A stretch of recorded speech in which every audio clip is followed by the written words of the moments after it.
Welcome to VP12 News with your host Vincent Prince.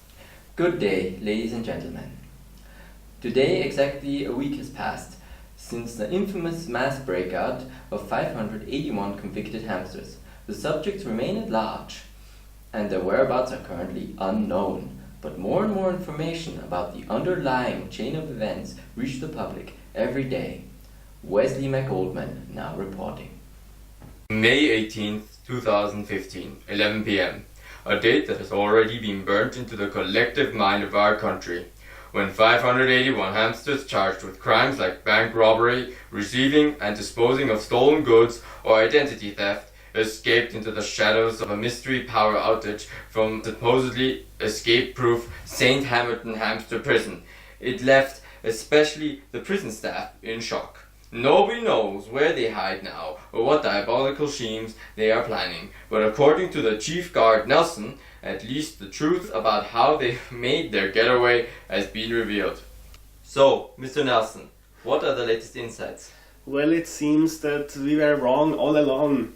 The hamsters did not just use the unpredictable occurrence of a power outage. They did not? No, their plan was much more elaborate. They arranged the power outage themselves. For real? How was a group of some hundreds of smart but small and physically rather weak hamsters able to pull off such a thing? Well, obviously they all ran in the hamster wheels at once and transferred the resulting extreme mass of kinetic energy right into our our prison's main generator, overloading it and causing it to break down, which gave them more than enough time to make the getaway in all the chaos they created. I see, but how did they get access to the generator at all to overload it like that? Sadly, they had help from the inside. It seems that the gentleman I employed as a prison electrician was actually a pile of hamsters posing as a human. Really? How could you not notice this? Well, they disguised themselves well, using a long trench coat, a fedora and dark sunglasses. Now we know how this debacle began, but still nobody knows how it will end. Back in the studio, I welcome my guest, hamster expert, Dr. Phil Herbertson.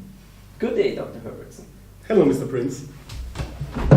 Dr. Herbertson, what would you, as an expert, tell the public that trembles in fear of the hamster menace? At first, Mr. Prince, I would kindly ask you not to use hateful phrases like the hamster menace. Most hamsters are peaceful members of our society who have nothing to do with the trouble the criminals of the species cause.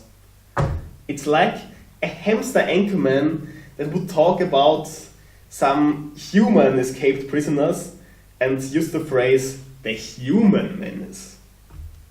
I'm very sorry, Dr. Herbertson. I did not mean it that way. Forgiven and forgotten then, but please remember it in the future.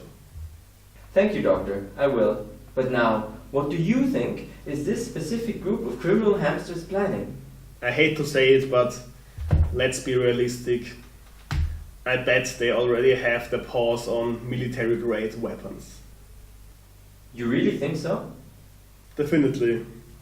Intercepted transmissions between an unknown party and the infamous Badger cartel strongly hinted that. This is really bad news. So do you think our citizens have to fear for their lives now? No, that would go too far. These criminal hamsters are robbers but not murderers. I believe they just want to show off their weapons to intimidate their victims. But please do not try to resist them. I cannot guarantee that their trigger fingers do not twitch if they are cornered. Thank you for the valuable advice, Dr. Herbertson. My pleasure. But now, with all the information about the crisis, we want to know what the average people feel. Wesley McGoldman asked around. Are you afraid of the escaped hamster criminals? Actually, would really want to say something more heroic, but I can't.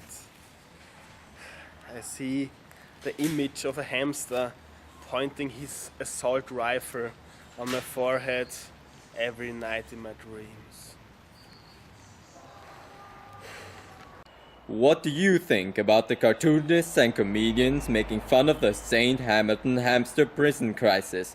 The famous Jack D. Potato from the Daily Snail even suggested to declare May 18th a public holiday called Saint Hamilton Day. Can you laugh about things like this? Just no. This is so inappropriate. This is not a laughing matter. This is not a laughing matter at all. And what do you think about the current situation? Thank you very much for this valuable comment. So, the only thing the public can do is stay calm and hope for the best. This is VP12 News and... Oh, this just in. Public authorities, according to the police's current knowledge, this is the leader of the escapees. He goes by the name of Cuddles and is possibly armed and dangerous. If you spot him, do not approach him and inform the police at once. Please take care. This is VP12 News and I am Vincent Prince.